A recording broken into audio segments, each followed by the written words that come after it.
Thank you very much. You know, it is hope that keeps people alive. When there's no hope, that's why you hear about people committing suicide and or taking up arms because, look, there's nothing left for us. As it is today, the youth of Nigeria actually have no genuine hope. What is on the table for them is, we will give you some crumbs, and you should be satisfied with that. And we will continue telling you you are the leader of tomorrow. And I wonder how you can be leader of tomorrow when it is still recycled people by virtue of what I had referred to before, your current constitution, that makes it so.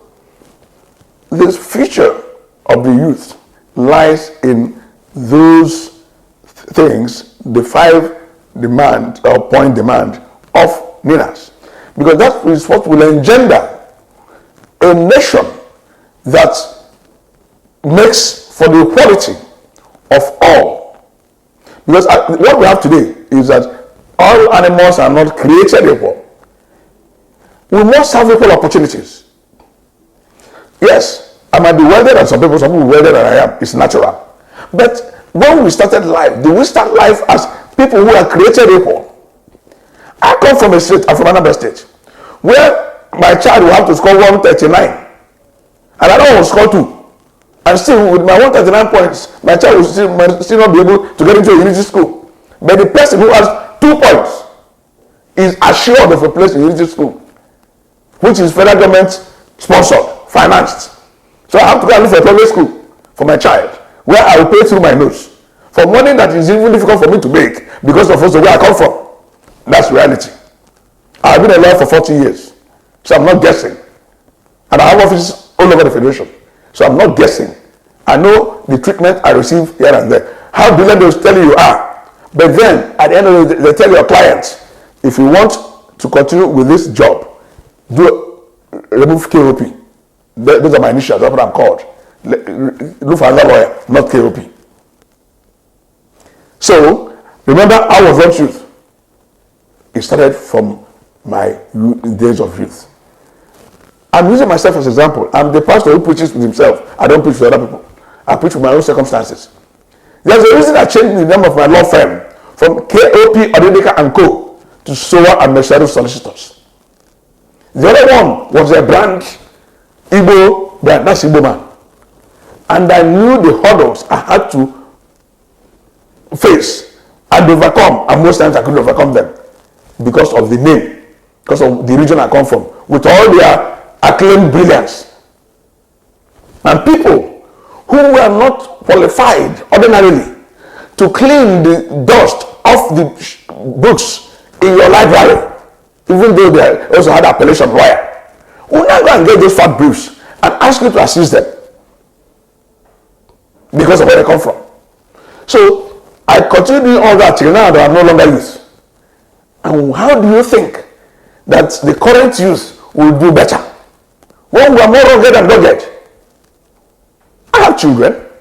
They are the youth today. They are graduates. Each of them has 2 degrees.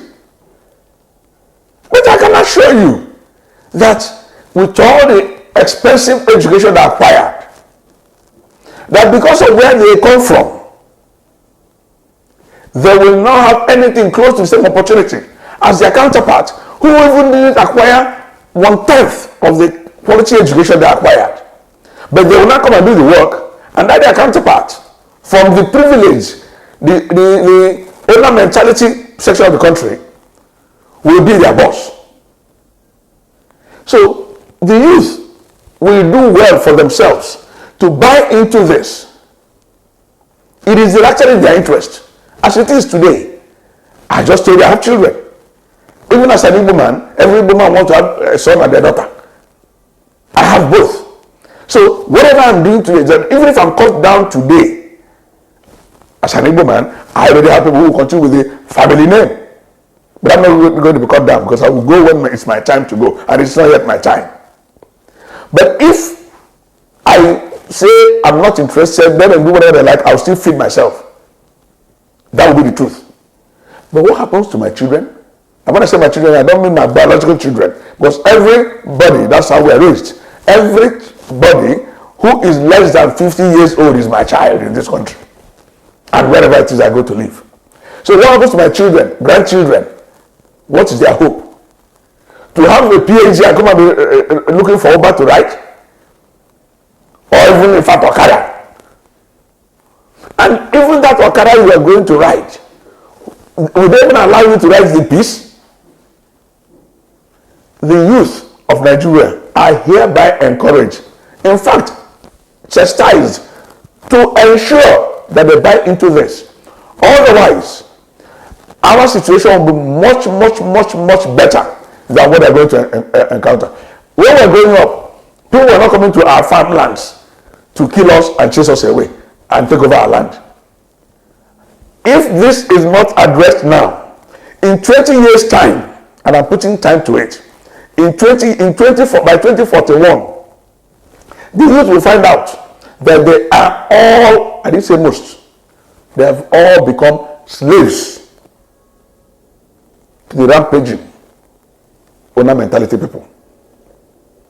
And by then it will be too late. Now, if the youth were to buy into what I am saying now, then we will have a managed transition to not necessarily an Eldorado, because there will always be problems in life, but to a situation, to a nation where they will have equal say with anybody from any part of the country. Because now they will determine which one is this our country? What are supposed to be my rights and obligations in this country? If you don't have right currently, what is dressed, or the things that are dressed as your rights, are actually privileges, because they take it away when they want, they restore it when they want. If our young people, with all the education, their national intelligence, and this thing that I'm saying publicly, do not latch onto this and insist that this 5-point demand be met, then, of course, in 50 years' time, if I'm alive, then I'm punishing myself. What am I doing alive in 50 years from now? 40 years from now, what am I doing alive? Then they will be, oh, that ancestor predicted this. But then what are you doing with the prediction you got but never utilized?